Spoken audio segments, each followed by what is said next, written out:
So I get asked a lot about seller financing or a vendor take back mortgage. So I thought I'd make a little short video explaining exactly what seller financing is and how it works and the pros and cons to both the buyer and the seller. So I'm going to share my screen with you now. If you have any questions, hit me up.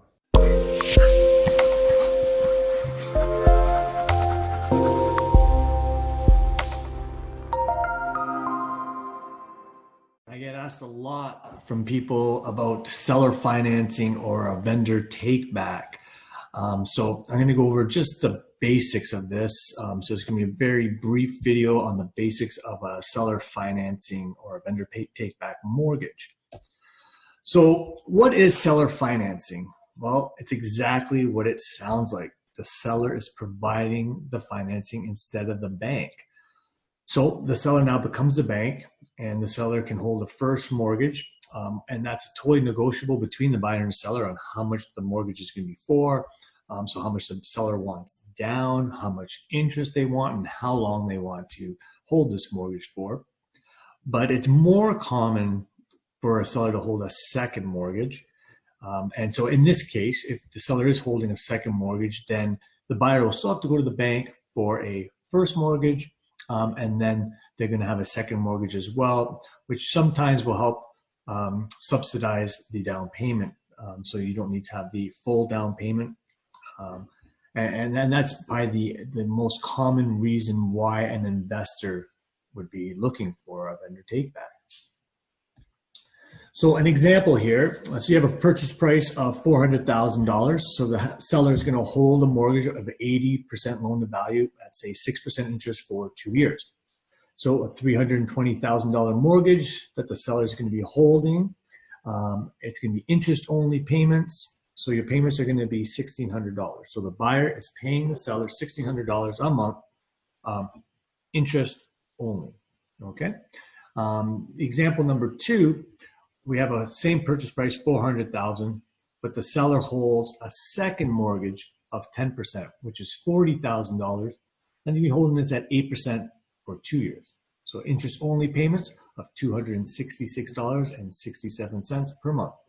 So in this situation, the buyer would still go and get an 80% loan to value first mortgage, disclose the seller financing to the bank, and he would just need now in this situation to put 10% down instead of 20% down. And he is making extra $266 payments on top of his mortgage. So why would a buyer want to do seller financing? And it's usually investors. The number one reason most investors are probably looking for this would be less down payment. The seller financing may not appear on a credit report, which allows you to qualify for more properties, which this would be very important for many investors as you start to get capped at 3, 4, 5 mortgages. The closing process is really easy and quick. It's kind of similar to private mortgages. It makes it really easy, and you don't need to qualify for the bank. So if you don't qualify at the bank, maybe you qualify for a seller financing situation. So that's probably the most common reasons why and benefits for the buyer or an investor why they'd be looking for seller financing. Now the cons to the buyer would be there's potentially going to be higher interest. It's usually going to be between 8 to 12%. I have negotiated lower, 6% I have done in the past, but it's really up to your negotiating skills on what you're going to actually be able to obtain for an interest rate, but potentially most likely it's going to be higher than a bank rate. If you're only doing interest only payments, it's great for cash flow, but the buyer must realize that they're making payments. They're not making payments towards principal at all. So after 2, 3 years, they have not dug into the principal at all. So it's just important for the buyer to know. So the benefits to the seller, and this is what investors and buyers need to know, because they need to be able to sell this to a seller. Why would a seller want to do that? So it does make it easier for the seller to sell a hard to sell property. So right now we're in a seller's market, really not that important. But in other markets, it is a great tool to make it a little bit easier to sell your property.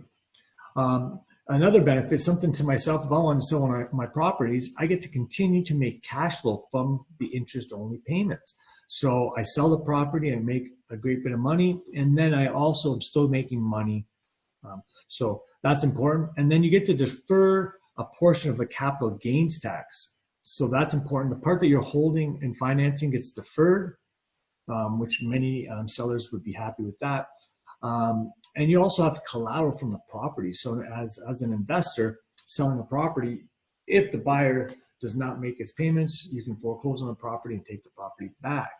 The cons would be that you would need quite a bit. I guess you do need quite a bit of equity to be able to pull this off. So to be able to sell a property, can't be something with seller finance. It can't be something that you've owned for a couple of years. You need some equity in the property. You receive less money up front because you're holding some of the financing, and the buyer could stop paying. So there is headaches towards that foreclosure process.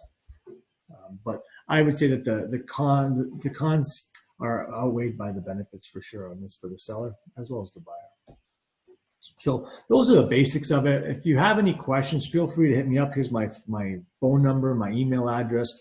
You can check me on my website and my Instagram page.